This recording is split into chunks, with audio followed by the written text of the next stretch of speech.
ተመልካቾቻችን የዕለቱ የቢዝነስና ምጣኔ ሀብት ዜናዎቻችን የሚያልፉበት ሰዓት ላይ ደርሰናል። በቅድሚያም የዕለቱን የምንዛሬ እንዲሁም ደግሞ የወርቅ የነዳጅ ዋጋ ተከታትለን እንመለስ።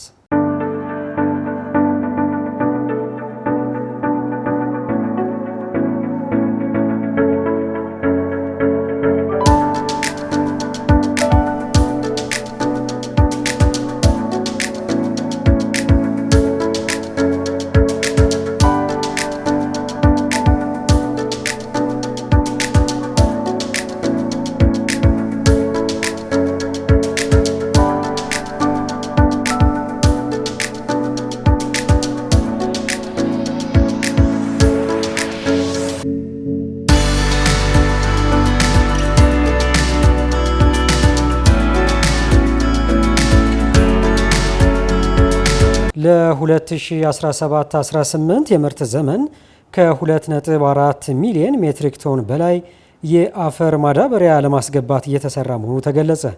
ለተያዘው የምርት ዘመንና ለ2018 ዓ.ም የምርት ዘመን ወይም 24 ሚሊዮን ኩንታል የአፈር ማዳበሪያ ገዝቶ ወደ ሀገር ውስጥ ለማስገባት እየተሰራ መሆኑን የኢትዮጵያ ሜሪታይም ባለስልጣን አስታወቀ። ባለስልጣን መስሪያ ቤቱ በማህበራዊ ትስስር ገጹ በኩል ይፋ ባደረገው መረጃ ለምርት ዘመኑ ለማስገባት ከተያዘው እቅድ ውስጥ 55000 ሜትሪክ ቶን ዳፕ የተሰኘ የአፈር ማዳበሪያ የጫነችው ኤምቪ ዶንሲስ የተባለችው 20ኛዋ መርከብ ጅቡቲ ወደብ ደርሳ የማራገፍ ኦፕሬሽን ጀምራለች ብሏል። ባለስልጣኑ በማከልም 24 ሚሊዮን ኩንታል የአፈር ማዳበሪያ ገዝቶ ወደ ሀገር ውስጥ ለማስገባት ከተያዘው እቅድ ውስጥ እስከ መጋቢት 28 ቀን 2017 ዓ.ም ድረስ 1,074,118.1 ሜትሪክ ቶን የአፈር ማዳበሪያ በ20 መርከቦች ተጭኖ ጅቡቲ ወደብ መድረሱን እወቁልኝ ብሏል። ከዚህም ውስጥ 962,740.2 ሜትሪክ ቶን የአፈር ማዳበሪያ ወደ ሀገር ውስጥ መጓጓዙን እንዲሁም 111,377.9 ሜትሪክ ቶን ደግሞ በወደብ እንደሚገኝ ይፋ አድርጓል። በ20 መርከቦች ከተጫነው ውስጥ በ13 መርከቦች የተጫነው 737,968.1 ሜትሪክ ቶን ዳፕ እንዲሁም በሰባቱ መርከቦች የተጫነው 336,150 ሜትሪክ ቶን ዩሪያ የተሰኘ የአፈር ማዳበሪያ ሲሆን ወደ ሀገር ውስጥ የተጓዘው ደግሞ 626,692.2 ሜትሪክ ቶን ዳፕ እንደሚገኝበት አመላክቷል። በአጠቃላይ ወደ ሀገር ውስጥ ከተጓዘው 962,740.2 ሜትሪክ ቶን የአፈር ማዳበሪያ ውስጥ 808,145.2 ሜትሪክ ቶን የተጓጓዘው በድንበር ተሻጋሪ የደረቅ ጭነት ተሽከርካሪ ሲሆን ቀሪው 154,595 ሜትሪክ ቶን የተጓዘው ደግሞ በባቡር መሆኑን አስገንዝቧል። ዚምባብዌ በአሜሪካ ምርቶች ላይ የጣለችው ታሪፍ እንደምታነሳ አስታወቀች። የዚምባብዌ መንግስት ከአሜሪካ መንግስት ጋር መልካም ግንኙነት ለመፍጠር በሚል በአሜሪካ ምርቶች ላይ የጣለውን ታሪፍ እንደሚያነሳ ማስታወቁን በዚምባብዌ የሀገር ውስጥ መገናኛ አውታሮች ዘግበዋል። እንደ ዘገባዎቹ መረጃ ከሆነ የአሜሪካው ፕሬዚዳንት ዶናልድ ትራምፕ ከዚምባብዌ በሚገቡ ምርቶች ላይ 18 በመቶ ታሪፍ መጣላቸው ተከትሎ የዚምባብዌ መንግስትም በበኩሉ ከአሜሪካ በሚገቡ ምርቶች ላይ ተመጣጣኝ ታሪፍ ጥለው ቆይተዋል። ይህንና የዚምባብዌ ፕሬዚዳንት ኤመርሰን ምንጋጉዋ በሁለቱ ሀገራት ዘንድ ያለውን መልካም ግንኙነት በተለይ የንግድ ግንኙነት ለማስቀጠል በሚል ጥለውት የቆዩትን የታሪፍ ማሻሻያ ማንሳታቸው ነው ዘገባው ያመላከተው። በሁለቱ ሀገራት የንግድ ልውውጥ መካከል ሰፊ ልዩነት የሚስተዋል ሲሆን በአውሮፓውያኑ 2024 ባካሄዱት የንግድ ልውውጥ 111.6 ሚሊዮን ዶላር ብቻ እንደሆነ ከአሜሪካ መንግስት የተገኘ መረጃ አስረጅ ነው። አሜሪካ በተጠቀሰው ዓመት ከ43 ሚሊዮን ዶላር የላቀ የውጭ ንግድ ወደ ዚምባብዌ ያደረገች ሲሆን ካለፈው ተመሳሳይ ወቅት ጋር ሲነጻጸር የ10 በመቶ ብልጫ ያሳይ እንደነበር ተያይዞ ተነስቷል። በተመሳሳይ መልኩ አሜሪካ ከዚምባብዌ ያስገባቸው ምርት ደግሞ 67.8 ሚሊዮን ዶላር ሲሆን ከቀድሞ ከነበረው አንጻር ሲታይ 41 በመቶ ማሽቆልቆሉ ተመላክቷል በሚል የዘገበው ዘ ኢኮኖሚክስ ታይም ነው። ቻይና ከአሜሪካ በሚገቡ ምርቶች ላይ 47 በመቶ ታሪፍ መጣሏ ተገለጸ። መሰረት ነቃ።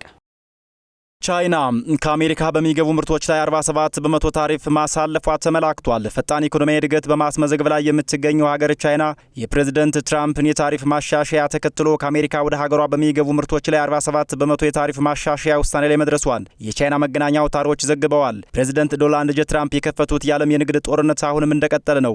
የአሜሪካ ባለስልጣናት እንዳስታወቁት ከሆነ የፕሬዝደንቱን የታሪፍ ማሻሻያ ውሳኔ ተከትሎ ከ50 በላይ የሚሆኑ ሀገራት መሪዎች ለመነጋገር ጥያቄ አቅርበዋል። የየሀገራቱ መሪዎች ለመነጋገር የወሰኑት ከአሜሪካ መንግስት ባለስልጣናት ጋር ሳይሆን ወደ አሜሪካ በሚልኳቸው የየሀገራቱ ምርቶች ላይ መሆኑን ዘገባዎቹ አመላክተዋል። እንደ ዘገባዎቹ ጠቋሚነት ከሆነ በተለይ የፖለቲካ ኢኮኖሚ ባለሙያዎች ፕሬዝደንት ትራምፕ ቆም ብለው ውሳኔያቸውን ዳግም ማጤን ካልቻሉ ይህ ወቅት ምናልባትም የአሜሪካ ስልጣኔ ማብቂያ ዘመን ሊሆን እንደሚችል ቅድመ ትንበያቸውንም በማስቀመጥ ላይ ናቸው። ፕሬዝደንቱ ወደ ሀገራቸው አሜሪካ በሚገቡ ምርቶች ላይ ያሳለፉትን የተለያየ የታሪፍ ውሳኔ ተከትሎ በአሜሪካ አክሲዮን ገበያ ላይ ትልቅ ግምት የተሰጠው ውድቀት የታየ ሲሆን የዓለም የንግድ ስርዓት ላይም ትልቅ የተባለ ለውጥ እየታየ ስለመሆኑ ተመላክቷል። በአሜሪካ የአክሲዮን ገበያ ላይ ትልቅ የተባለ ቅናሽ እየታየ ቢሆንም 47ኛው የአሜሪካ ፕሬዝደንት ዶናልድ ጄ ትራምፕ በበኩላቸው ሁኔታውን አሳንሰው እየተመለከቱት ስለመሆኑ የነጩን ቤተ መንግስት ምንጮች እማኝ በማድረግ ቢቢሲ ዘገባ አሰራጭቷል። ፕሬዝደንቱና በዘርፉ የፕሬዝደንቱ አማካሪዎች በማከልም በዘርፉ ላይ የታየውን የገበያ አለመረጋጋትና የፍላጎት አለመጣጣም ለመከላከል መዋጥ ያለባቸው መድኃኒቶች አሉ በሚል መሳለቃቸው ነው የተመላከተው። ትናንት እሁድ ወደ ኤር ፎርስ 1 ማቅናታቸውን ተከትሎ ከጋዜጠኞች ለተነሱላቸው ጥያቄዎችን ምላሽና ማብራሪያዎችን የሰጡት ፕሬዝደንት ትራምፕ በማሳለፍ ላይ ያሉትን ውሳኔ ሀገራቸው አሜሪካን ታይቶ በማይታወቅ መልኩ ለማበልጸግ ያለመ ስለመሆኑ አስቀድመው የተለያዩ የንግድ ነክ ስራዎችና ግዙፍ ኢንቨስትመንቶችን ዳግም ወደ አሜሪካ ለመሳብ ያለመ ነው ብለዋል። አንድ የትራምፕ ባለስልጣን በበኩላቸው ሀገራቸው አሜሪካ በፕሬዝደንቷ ትራምፕ በኩል ይፋ ያደረገችው ታሪፍ ተግባራዊ እንደሚደረግ አስቀድመው በተቃራኒው ውሳኔ የአሜሪካ ኢኮኖሚ የሚጎዳ ነው የሚባለው ነገር ከወሬ ያለፈ አይደለም በሚል አጣጥለውታል። የፕሬዝደንቱ ካቢኔና ፕሬዝደንቱ ይህን ባሉ ማግስት በእስያ የአክሲዮን ገበያዎች ከፍተኛ በሚል በተገለጸ ሁኔታ እየቀነሱ ሲሆን የጃፓኑ ኒኬኬ ደግሞ በ6.3 በመቶ መውረዱ ተገልጿል። በተመሳሳይ መልኩ የሆንግ ኮንግ ሃንግ ሴንግ ደግሞ 9.8 በመቶ የሚሆነውን ድርሻውን ስለማጣቱ ይፋ ባደረገው ሪፖርት አስታውቋል።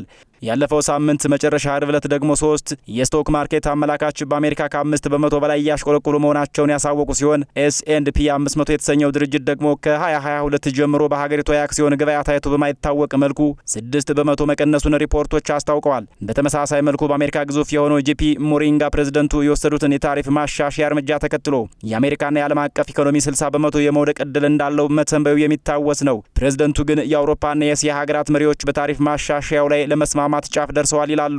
ከመስማማት በቀር የተለየ አማራጭ የላቸውም ያሉት ፕሬዝደንት ዶናልድ ጄ ትራምፕ በሀገራቸው አሜሪካ ኢኮኖሚያ ላይ የሚተነበሰው ቅነሳና ውድቀት ሁሉ ከቀን ቅጀት ለይተው እንደማይመለከቱት ደጋግመው ተናግረዋል። በዚህ ወቅት አንድ ጋዜጠኛ ሸማቾች የዋጋ ግሽበት ስጋት ገብቷቸዋል በሚል ላነሳው ጥያቄ የሚረባ አይደለም የሚል ምላሽ የሰጡት ፕሬዝደንቱ መጥፎ ነገር እንዲፈጠር ፍላጎት እንደሌላቸው አስቀድመው ዳሩ ግን ሁሉንም በሽታ ለመከላከል መድኃኒት መዋጥ ያስፈልጋል የሚል ምላሽ ሰጥተዋል። ይኸውን የፕሬዝደንቱን ምላሽ ተከትሎ ሙያዊ ማብራሪያቸውን የሰጡ የዘርፉ ልሂቃን በበኩላቸው ፕሬዝደንት ዶናልድ ጄ ትራምፕ በአሜሪካ የንግድ ማሽቆልቆል ሊያጋጥም እንደሚችል ግንዛቤው አላቸው።